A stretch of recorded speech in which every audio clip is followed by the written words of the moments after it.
Well, everything's been said, but not everyone has said it. But I'm going to close tonight's wonderful program.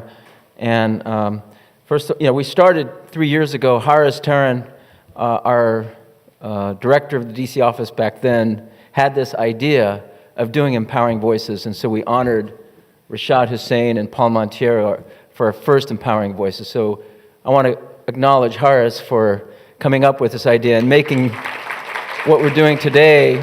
It's getting better every year, which is part of MPAC's work. It's ethics. Now we have to figure out how to make next year better than this year. And Rashad and I go back a long way. His story is very interesting, actually.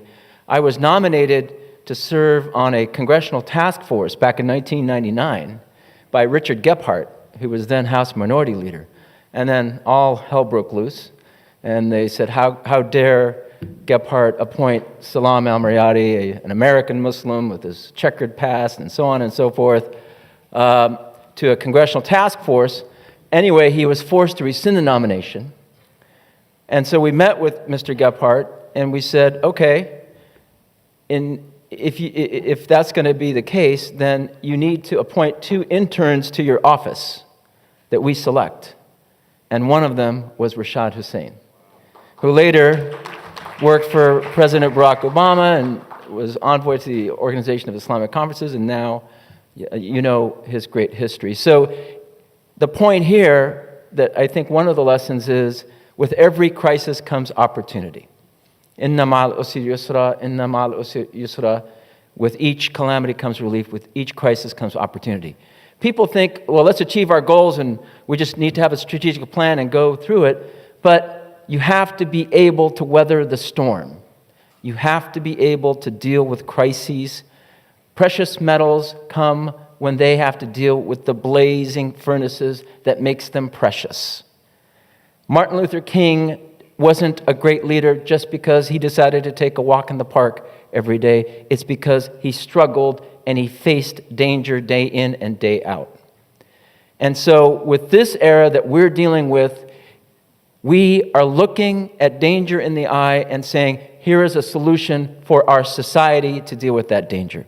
It is not about us, it is about our country and dealing with bigotry and hate that is impacting young people for future generations. And so overcoming that hate is something that we have to learn to deal with as a way of becoming stronger. The Hijrah, as we celebrate every year of the Prophet Muhammad, peace and blessings be upon him, came because the Muslims were persecuted in Mecca. It was that danger that they had to face that forced them to figure out a new way of looking to the future. And I think even though there are so many anti-Muslim statements and so much bigotry that we're dealing with, the outpour of support for the Muslim community as exemplified by tonight's program, is tremendous. And we have to salute all the leaders who have empowered the voices of our community and empowered the voices of the voiceless. So thank you to Congressman Carson and all of our honorees tonight for that. Number 2, it is about engagement. Many of you in the room here work day in and day out engaging our policymakers or work within government. You are the example for the rest of the community. Many people in our community are feeling that it is not worth it. It is better to isolate ourselves, to just live in the cocoon. We have to show that engagement is the best way to deal with these crises. And yes, we are not a civil rights organization, but we believe that embracing civic responsibility is the best way to achieve our rights, the best way to achieve our place in this society through engagement. That means that when we deal with our policymakers, we don't deal with people and expect them to be where we are. We work with them where they are.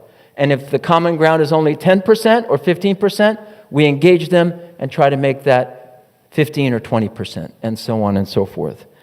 The last thing is that we are living in a historic time that will demonstrate that Islamic values and American values are identical. Islamic values are mercy, compassion, and justice. When we say La ilaha illallah, it means our liberation. American values are exactly the same.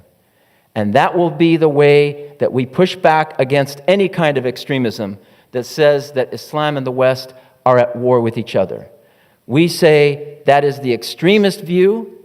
Those here who want a war against Islam, or those over there who want to engage in terrorism and define our relationship only in terms of conflict.